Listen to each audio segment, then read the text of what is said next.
You know, I've talked a lot about the road that got you here, why you are here, what motivates you, what drives you, who supports you, why do you do this? This next gentleman that's going to join us, I don't know that this was part of his plan. He was a victim of a horrible accident, paralyzed him in large part. Many people would figure, well, that's that. I'll just live the life of a paralyzed person, and I'll see what I can do. Joe Stone didn't go that road. He took a slightly different road. His hope is to become the first wheelchair-bound quadriplegic to complete an Ironman triathlon race. Ladies and gentlemen, would you please welcome Joe Stone.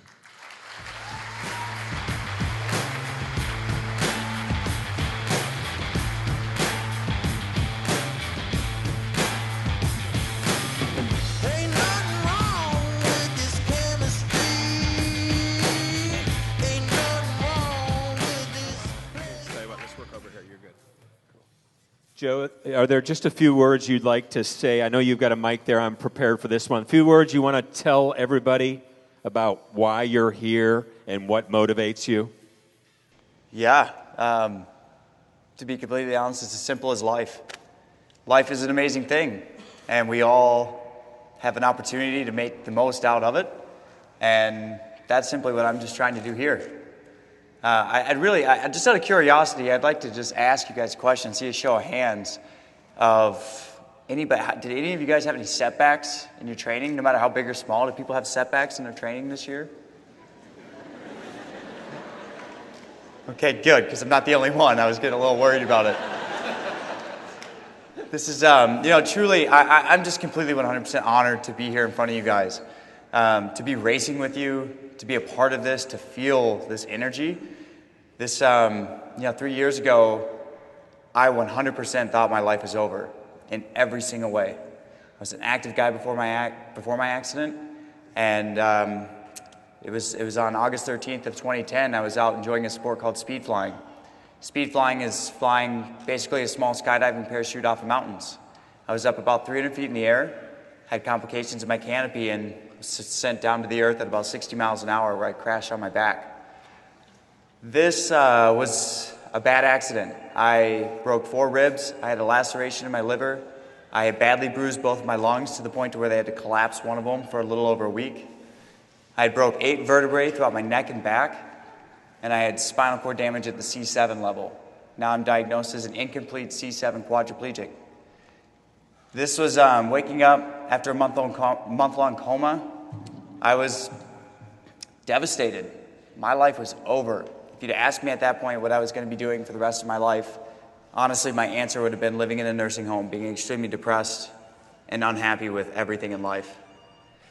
Little did I know, after I kind of got the feel of it, started doing better in rehab, started regaining some of my independence, that I was going to be able to do something I never thought I'd be able to do. I'd set a goal to bike the Going to the Sun Road in Glacier National Park. That's a big road. It's 50 miles long. There's one section of it, 12 miles of climbing. It takes 2,500 feet to get up it, and that was my goal. Not only was I going to try to bike this with my arms, but I was going to do it one day before the 1-year anniversary of my accident. And we trained for 3 months, went to Glacier National Park. We made it happen one day before the 1-year anniversary of my accident.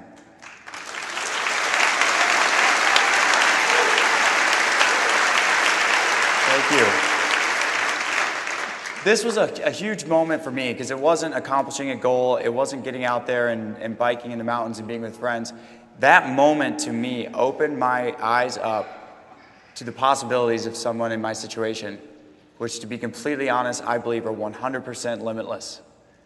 And so it didn't take long. You set one goal, you accomplish it, and what's the next? That's what you got to do. Just keep going for the next goal. So I did a little research. Realized no wheelchair-using quadriplegics ever completed an Ironman. That was all it took for me.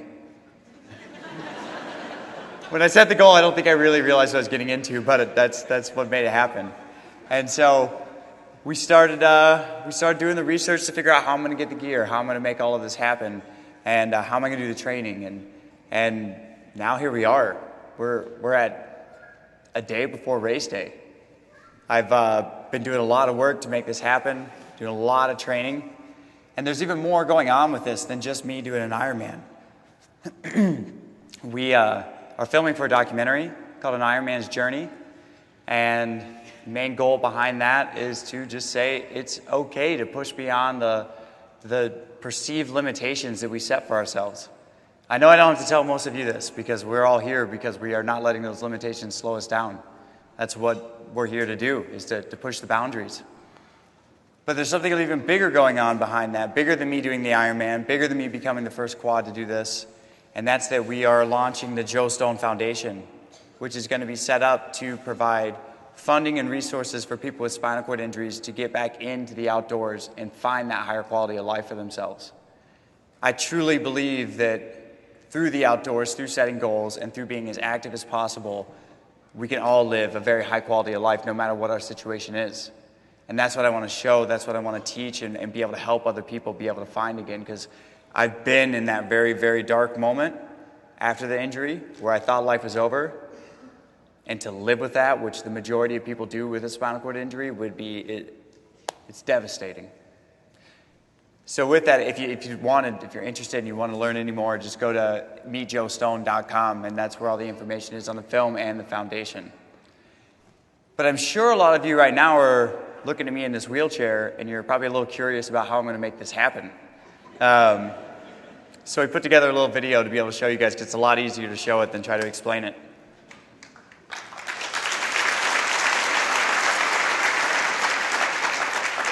So this is going to be the swim portion. This is my adapted wetsuit.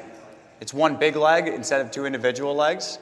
It zips up on the front instead of on the back. So in all reality, I can do this independently, but it's really nice to have the help of my family and friends. You're a mermaid. Yeah, I prefer merman, but the beautiful thing is when I'm swimming, you'd have no idea I'm disabled. I love this wetsuit for that reason.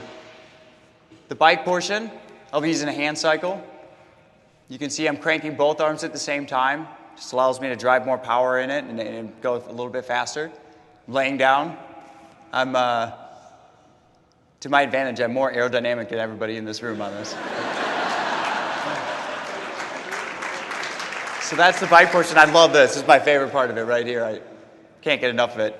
Put over 2,500 miles on it and climbed over 45,000 feet in the training for this. And then the run, or for me, the push. This is my racing racing wheelchair. Balled up in it like a little pretzel. Just pushing with my arms. It's all based on friction. Just doing that over and over again. While you guys are taking each step, I'm going for each push.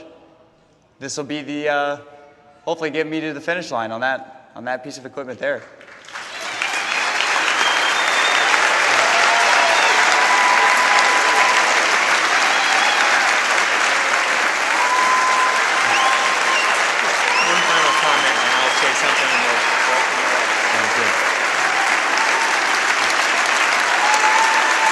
Thank you all very much. So just so you guys know, I'm only 3 years out from my accident. I've never done a marathon. I've never done a triathlon. I've never done any of this before. So not only is it my first Ironman, it's my first everything. But I'm really looking at this and I'm saying to myself on Saturday, and I hope everybody can join me in this, let's just get out there, let's enjoy the pain. Let's enjoy every moment of it. Let's enjoy everybody we have around us, and let's put as much positive energy in the air as we possibly can. If for nothing else, please do it for me, because I'm going to need it. And ladies and gentlemen, one more time for an inspirational man, Mr. Joe Stone. Thank you, Joe. Thank you all very much.